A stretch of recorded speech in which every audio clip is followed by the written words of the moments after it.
Well, let's dive into some of the issues that have dominated this week and what may come up in the coming week. We're joined now by Sonia, Sodha, chief leader writer for The Observer. Sonia, good to have you with us. We're into the home straight now, the last few days of campaigning. Do you think we're going to see any surprises, or is the ground pretty much laid now for polling day? No, I don't think there's going to be any big surprises. I think the polls have been telling us a consistent story in the last few weeks. I mean, obviously, something shocking could happen, some sort of external event that kind of changes things up. But I think it's very, very unlikely now as we move to Thursday. And Sonia, we've been out and about talking to hundreds, well, thousands of voters ahead of the election.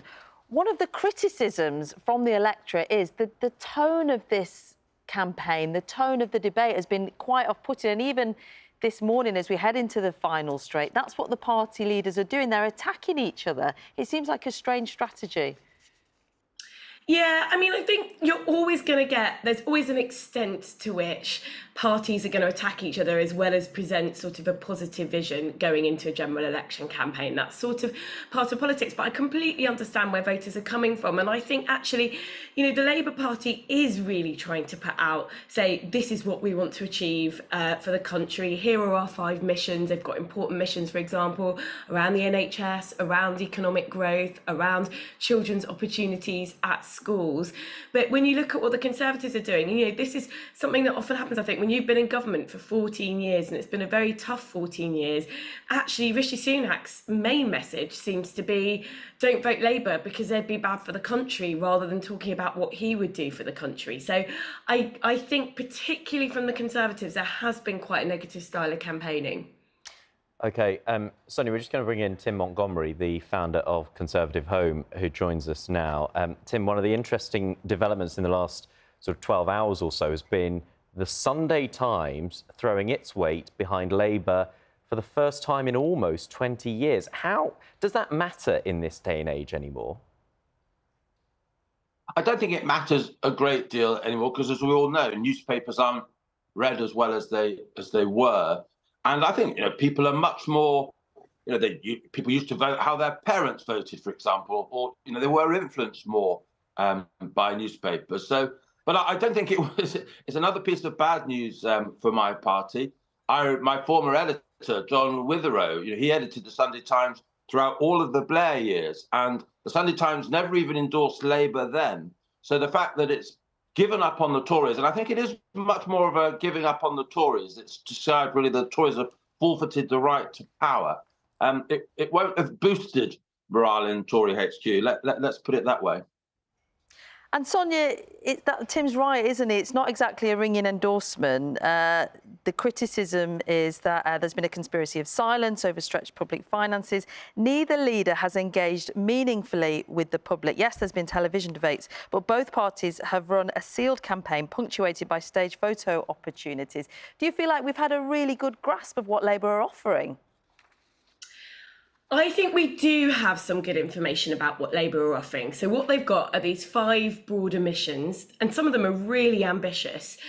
And then they've got in their manifesto some concrete steps to get there. So, for example, more NHS appointments to help make the NHS fit for the future. More teachers in schools. I mean, where I think the Sunday Times has got a point, and we also said this actually, in our Observer editorial this morning, we endorsed the Labour Party, voting for the Labour Party, which, you might expect from a centre-left paper. But we also acknowledge that in some ways it has felt like an unsatisfactory election campaign because there are some very, very tough fiscal decisions coming for the UK down the track. And, there hasn't been a full degree of honesty about that from the parties. But the thing is, it's very difficult when you've got a Conservative Party basically kind of saying everything's fine, there are no issues, even though they've actually baked in public spending cuts over the next 5 years. It's quite hard for another party to come along and say, well, they're not telling you the truth. Actually, it's much more difficult than they're saying. That's quite an unpopular message. So I think we do need more honesty, but it's very difficult to get that during an election campaign. And I don't think that's, I don't think that's the Labour Party's fault, but I do agree that it would be better to have a more honest conversation with voters about the fiscal challenges. But I think we are going to see that from Labour if and when they win the election on Thursday. Tim, at this point in the campaign, in the last few days, what is the energy best focused on by each party? What's going to make any difference if there are people still wavering? Well, I'm afraid I'm not sure the waverers are, in fact, the target of the various campaigns.